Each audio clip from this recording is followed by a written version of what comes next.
Te olvidaré en una semana. Ya he encontrado a alguien mejor, dijo ella, con la voz lo suficientemente alta para que todos en la mesa la oyeran.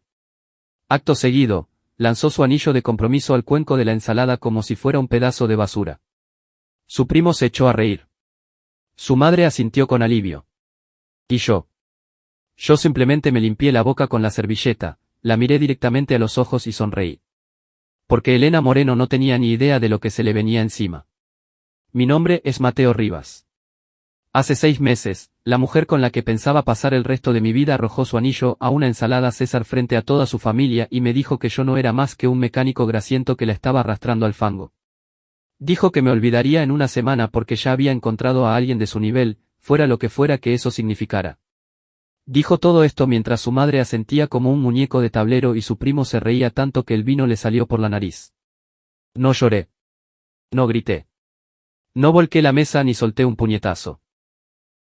Simplemente me limpié la boca, me levanté y salí de aquella casa sin mirar atrás. Y entonces hice algo que ella nunca esperó. Algo que desmoronaría su vida cuidadosamente construida como una correa de distribución defectuosa en un día caluroso de verano. Pero me estoy adelantando. Permítanme volver al principio, al momento en que vi a Elena Moreno por primera vez y cometí el mayor error de cálculo de mis 32 años en este planeta. Fue en el Festival de Otoño de Jaca, el tipo de evento de ciudad pequeña donde todos se conocen y los extraños resaltan como un parachoques cromado en una camioneta oxidada. El aire estaba cargado con el olor a almendras garrapiñadas, humo de leña y la promesa de un invierno temprano bajando de los Pirineos. Yo estaba junto a mi puesto en la exhibición de coches clásicos, limpiándome las manos con un trapo viejo y viendo a las familias pasar frente a los Mustang, Camaros y algún que otro deportivo europeo exótico que algún rico de Madrid había traído en remolque solo para presumir. Ese año llevé mi proyecto personal, un Chevrolet Chevelle SS de 1970 en el que llevaba trabajando casi 3 años. No estaba terminado, aún lucía la capa de imprimación y el interior estaba en el metal desnudo. Pero su motor era una obra de arte, un LS6454 con números coincidentes que yo mismo había reconstruido desde el cigüeñal. Cuando lo encendía para el público, el rugido hacía que el pecho de la gente vibrara como si estuvieran junto al batería en un concierto de rock. Esa es la cuestión con los motores de bloque grande de la era dorada, no susurran, se anuncian como un trueno cruzando el valle.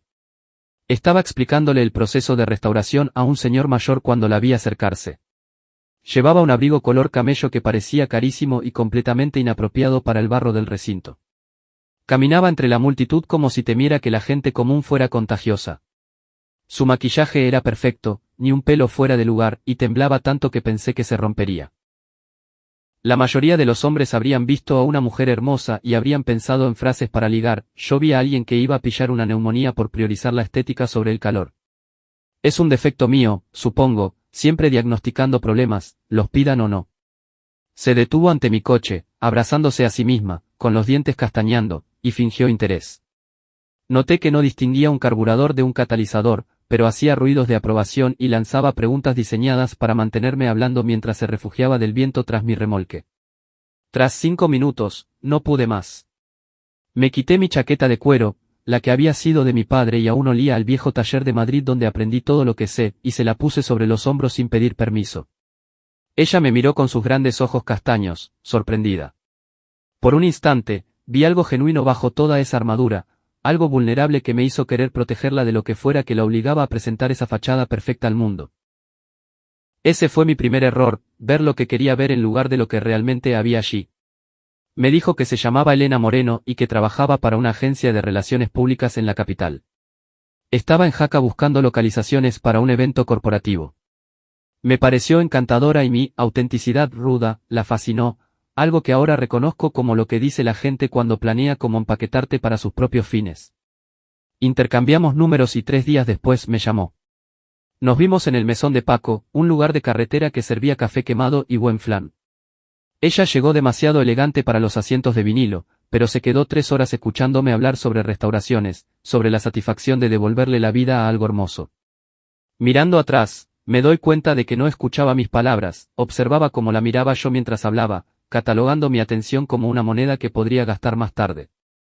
Pero en aquel entonces, pensé que había encontrado a alguien especial. Estaba solo. Mi padre había muerto 2 años antes, dejándome el taller y una vida de lecciones sobre cómo arreglar lo roto. Mi madre se había vuelto a casar y vivía en el sur, nos hablábamos en festivos, pero nos habíamos distanciado. Elena apareció en mi vida como un deportivo brillante en una reunión de clásicos, llamativa, emocionante y completamente distinta a todo lo que conocía. Me enamoré, claro. Soy humano, y los humanos cometemos errores cuando tenemos hambre de conexión. Salimos durante 8 meses antes de que ella decidiera que nos mudáramos juntos. Alquiló una casa en una zona residencial cara porque era presentable para sus cenas de trabajo. El alquiler era el doble de lo que yo pagaba por mi piso encima del taller, pero prometió que iríamos a medias. Debería haber prestado atención a las señales, como arrugaba la nariz cuando yo llegaba oliendo a trabajo, sus pullas sobre mi ropa, mi camioneta o mi música. Nunca, ni una sola vez, visitó Talleres Rivas, el negocio que heredé y del que estaba orgulloso. Pero el amor te vuelve estúpido. Me convencí de que solo necesitaba tiempo para apreciar las cosas sencillas. Cuando le pedí matrimonio, lo hice a mi manera. Compré un anillo que me costó 4 meses de ahorros, un diseño Art Deco porque pensé que encajaba con ella. La llevé al mirador del puerto de Somport, donde se ven 3 cadenas montañosas y el atardecer pinta el cielo de colores imposibles. Me arrodillé en la grava y ella dijo que sí entre lágrimas, asegurando que yo era todo lo que siempre había deseado. Durante 30 segundos, fui el hombre más feliz del mundo. Luego empezamos a planear la boda y comprendí en qué clase de vida me había metido. Elena no quería una boda, quería una producción teatral para impresionar a gente que juzgaría cada detalle. Quería orquídeas traídas de Colombia, un fotógrafo de renombre y un banquete que costaba más de lo que mucha gente gana en un año. Una noche le mostré los números en una hoja de cálculo.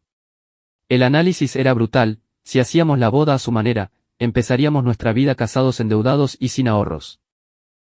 Ella miró la pantalla como si le hubiera entregado un pescado podrido. No lo entiendes, dijo con un desprecio que me erizó la piel. Es mi día. ¿Quieres que parezca una muerta de hambre ante todos mis conocidos? ¿Quieres que piensen que me estoy rebajando al casarme contigo? Esa frase, rebajarse, me golpeó como una llave inglesa en el cráneo. Ella reculó de inmediato, diciendo que estaba estresada, pero las palabras quedaron flotando como gases de escape, envenenándolo todo. Acepté la boda cara porque seguía siendo lo bastante tonto como para creer que hacerla feliz nos haría felices. Trabajé horas extra hasta la medianoche, saltándome comidas y fines de semana. Mientras tanto, Elena olvidó pagar su parte del alquiler durante 3 meses seguidos.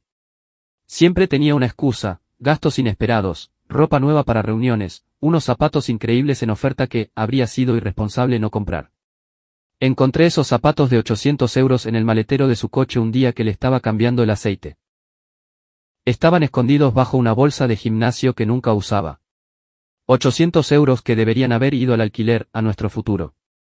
Allí estaban, como un secreto culpable. Fue entonces cuando mi cerebro de mecánico se activó. Empecé a prestar atención. Noté la nueva contraseña en su teléfono, el olor a una colonia que no era la mía en su ropa, el kilometraje de su coche que aumentaba inexplicablemente los días que decía estar en la oficina. No la confronté, eso le habría dado la oportunidad de hacerse la víctima. En lugar de eso, hice lo que mejor se me da, recopilar información. Documenté todo. Saqué extractos bancarios, fotografié recibos y guardé capturas de pantalla de sus promesas de pago incumplidas. Guardé todo en una caja fuerte en mi taller, junto al reloj de mi padre y los papeles del Chevelle. Y seguí actuando como si nada, esperando a conocer el alcance total del daño. La respuesta llegó 3 semanas después, en una cena en casa de sus padres. Gerardo, su padre, era un mando intermedio en una aseguradora que actuaba como si dirigiera una multinacional. Su madre, Patricia, era una socialité profesional cuyo pasatiempo era juzgar a los demás. Nunca les gusté, Gerardo miraba mis manos callosas como si fueran contagiosas. Esa noche, la mesa estaba puesta con cristal y plata. La conversación era la mezcla habitual de jactancia y cumplidos con doble filo. Entonces, Elena golpeó su copa con el tenedor. Estaba borracha, lo noté por el brillo de sus mejillas. Se levantó y soltó la bomba. Tengo que ser sincera con todos. Y con Mateito, nunca me llamaba así. He intentado convencerme de que podía seguir con esto, de que podía conformarme. Pero la verdad es que merezco algo mejor. Alguien que entienda mi mundo, que no llegue a casa oliendo a gasolinera. Alguien que me lleve a donde quiero ir en lugar de retenerme en un pueblo de montaña jugando con coches viejos. El silencio fue absoluto. He conocido a alguien, continuó ella con una sonrisa ensayada. Alguien con potencial. Quedarme con Mateo sería el mayor error de mi vida. Así que se acabó. Elena Moreno no va a conformarse con menos de lo que merece. Se arrancó el anillo y lo lanzó a través de la mesa. Cayó en la ensalada con un chapoteo suave. Su primo Diego se rió. Patricia suspiró con alivio. Gerardo asintió. Y Elena me miró a los ojos y dijo, te olvidaré en una semana. Ya he encontrado a alguien mejor. Me gustaría decir que me sentí destrozado, pero no fue así. Sentí algo frío y calculado. Fue como ver encenderse la luz de avería del motor tras meses de ruidos extraños. Todo encajó. No estaba herido, estaba diagnosticado. Me limpié la boca con calma. Sostuve su mirada hasta que ella se sintió incómoda. Muy bien, entonces. Has elegido. Me levanté, coloqué la silla y asentí cortésmente a su abuela, la única que siempre me había respetado. Salí de allí, subí a mi camioneta y conduje hasta mi taller. El Chevelle me esperaba. Me senté en un taburete, apoyé la mano en su aleta fría y tracé un plan. Como mecánico, aprendes que todo problema tiene solución si estás dispuesto a trabajar. A veces, la única forma de arreglar un fallo catastrófico es desmontarlo todo hasta el chasis y empezar de cero. Abrí la caja fuerte. Tenía meses de pruebas, extractos que demostraban que yo había pagado el 100% de los gastos, recibos de la boda a mi nombre, mensajes donde ella reconocía sus deudas. Elena no solo había roto sus promesas, había usado nuestras cuentas comunes como su hucha personal para financiar una vida que yo no compartía. Me había estafado casi 15.000 euros. Pero lo que convirtió mi rabia fría en algo afilado fue descubrir los patrones, cargos en restaurantes donde nunca estuve, hoteles en Madrid las noches que ella trabajaba tarde. No solo malgastaba mi dinero, estaba financiando su aventura con él. A la mañana siguiente, empecé las llamadas. Primero, al lugar del banquete. Cancelé todo. Como el contrato estaba a mi nombre y estábamos dentro del plazo, recuperé el 60% del depósito, 3.600 euros que volvieron a mi bolsillo antes de que Elena terminara su café. Hice lo mismo con el catering, las flores y el fotógrafo. Para el mediodía, había recuperado casi la mitad de lo gastado. Luego, la eliminé de mis tarjetas y cambié todas las contraseñas. Elena Moreno pasó de tener acceso a mis finanzas a no tener nada. 10 días después de la humillación pública, presenté una demanda.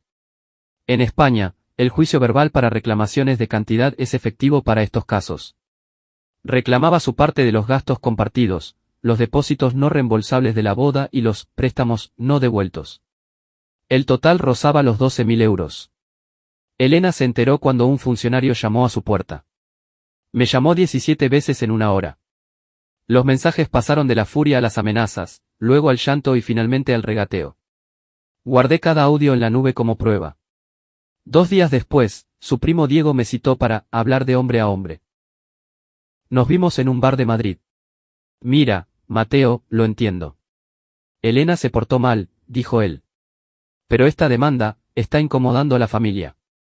La gente habla. Dicen que eres un vengativo, que quieres arruinarle la vida por un despecho. No queda bien, tío. Dime una cosa, Diego, respondí mirándolo a los ojos. Si alguien te debiera 12.000 euros y se negara a pagar, ¿qué harías? No supo qué responder. Se fue murmurando algo sobre la lealtad familiar. Yo pagué mi cuenta y la suya, porque a diferencia de ellos, yo sí pago mis deudas. Elena contrató a un abogado caro de Madrid, pagado por su padre. Me enviaron una carta llena de jerga legal amenazando con una contrademanda por daños morales y abuso financiero. Querían pintarme como el villano controlador. No me asusté. Los tipos como ellos creen que todos se acobardan ante el dinero. No entienden a la gente que creció arreglando cosas con las manos. El juicio fue un martes de octubre. Me puse el único traje que tenía, el del entierro de mi padre, y fui al juzgado con mi caja de pruebas. Elena llegó rodeada de su equipo, sus padres, Diego y el abogado de traje impecable. Ella vestía como para una entrevista de trabajo, la imagen perfecta de la mujer agraviada. La jueza, una mujer de unos 50 años con aire de no dejarse impresionar, me dio la palabra. No necesité actuar, solo conté la verdad. Mostré el contrato de alquiler firmado por ambos, los extractos que probaban que yo pagué todo, los mensajes de Elena prometiendo pagar cuando cobrara el bono. Mostré los gastos de hoteles y cenas que no coincidían con su vida conmigo. Y finalmente, mostré sus propias publicaciones en redes sociales de la noche de la ruptura, donde presumía de haber soltado lastre y subido de nivel. El abogado de Elena intentó su discurso sobre el maltrato psicológico, pero la jueza lo cortó en seco. Señor letrado, los registros bancarios muestran que la señorita Moreno tenía ingresos propios y acceso total a las cuentas, que usó libremente. ¿Cómo explica eso el control financiero? Elena se puso roja. Y entonces llegó el golpe de gracia. La jueza revisaba la cronología de los gastos de Elena cuando frunció el ceño. Señorita Moreno, ¿quién es este B con el que intercambia mensajes y se cita en hoteles pagados con la cuenta común? Elena palideció. Su abogado intentó protestar, pero la jueza fue implacable. Responda a la pregunta. Se llama Bruno. Bruno Herrera, susurró ella. Vi la cara de Gerardo Moreno transformarse. Bruno Herrera era un director regional en la agencia de Elena. Y lo más importante, estaba casado con la hija del dueño de la empresa. Elena no solo había tenido una aventura, se había acostado con el yerno del jefe, el hombre cuya posición dependía totalmente de su suegro. Hubo un receso. Salí a tomar aire y encontré a Diego en las escaleras, con cara de haber presenciado un choque de trenes. ¿Lo sabías? Me preguntó. Sabía que había alguien. No quién. La van a destruir, Mateo. Esa familia no perdona. La carrera de Elena en Madrid ha terminado. No dije nada. Elena había tomado sus decisiones. La jueza falló a mi favor en todo. Elena fue condenada a pagarme los 347 euros más intereses y costas. Al salir, Gerardo me interceptó, furioso. ¿Estás contento? Has arruinado la vida de mi hija por unos pocos miles de euros. ¿Valía tanto tu orgullo? Gerardo, le dije, su hija tomó sus propias decisiones. Yo solo me aseguré de que pagara la factura. Los meses siguientes fueron de paz. Me volqué en el taller. El Chevelle por fin recibió su pintura, un azul medianoche profundo que parecía tragarse la luz. Instalé el interior de cuero color burdeos que yo mismo había cosido. Una mañana de diciembre, lo saqué a la carretera. Hay una libertad especial tras el volante de una máquina perfecta. El mundo se reduce a ti y al motor. La historia se supo en Jaca. Para mi sorpresa, la gente no me vio como el ex amargado. Muchos se acercaron a darme la mano, a contarme sus propias historias de abusos. El negocio creció, la gente decidió que Mateo Rivas era alguien en quien se podía confiar. Amplié el taller, contraté a 2 mecánicos y puse un cartel nuevo, Restauraciones Rivas. También empecé a salir con Sara, una mujer tranquila que trajo el Corvette de su difunto marido para restaurarlo. No teníamos prisa. De Elena supe por los cotilleos. Bruno Herrera, fiel a su calaña, la lanzó a los leones para salvar su matrimonio, alegando que ella lo había acosado. La despidieron y la vetaron en todas las agencias importantes. Sus amigos desaparecieron. Sus padres, avergonzados, dejaron de hablarle. La última vez que supe de ella, trabajaba en un centro de atención telefónica y compartía piso con desconocidos. 6 meses después del juicio, una noche fría de marzo, oí un coche fuera. Estaba recogiendo las herramientas cuando llamaron a la puerta. Era Elena. No quedaba rastro de la ropa de diseño ni del maquillaje perfecto. Llevaba una chaqueta barata y se veía cansada, mayor. Temblaba de frío. La dejé entrar porque fuera hacía un tiempo miserable y cerrarle la puerta me pareció una crueldad innecesaria. Se quedó mirando el Chevelle terminado, brillando bajo los focos. «¿Lo terminaste?», dijo. «Es precioso». No respondí. Cometí errores, Mateo. Muchos. Bruno no era nada, me usó y me tiró a la basura. Y lo peor es que me lo merecía. Te traté igual y no me di cuenta hasta que fue tarde. Se acercó un paso, con los ojos empañados. Pienso en ti cada día. No por el dinero, sino porque fuiste el único que me miró como si valiera algo por mí misma. Fui una estúpida. Sé que no merezco otra oportunidad, pero te la pido de todos modos. Podemos empezar de cero. Seré la persona que creíste que era. Miré su mano extendida y pensé en el óxido. El óxido no es solo superficial, se mete en la estructura, debilita el metal desde dentro. Puedes lijarlo, pintar encima y que parezca nuevo, pero si el daño es profundo, la integridad se ha perdido. Elena era así. El exterior había cambiado por los golpes, pero el fallo estructural seguía ahí, esa parte de su carácter que le permitió usarme y desecharme. Elena, dije con voz tranquila, el óxido no desaparece porque pintes encima. Tomaste tu decisión aquella noche en la mesa de tus padres.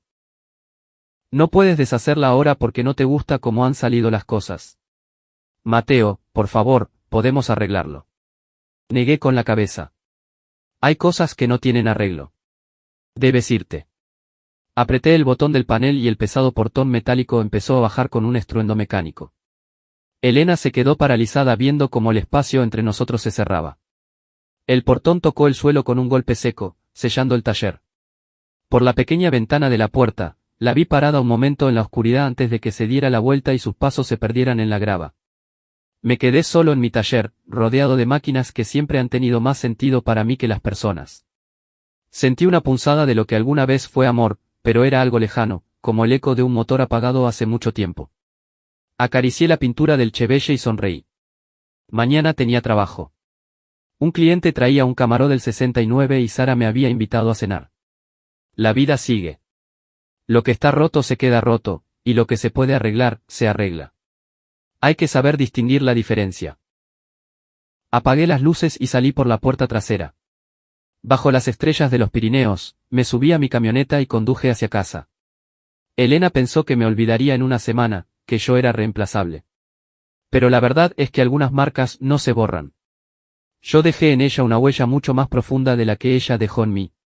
Ella cargará con sus decisiones el resto de su vida, yo ya he soltado esa carga. Eso no es venganza, es simplemente la consecuencia de los caminos tomados. Cosechas lo que siembras.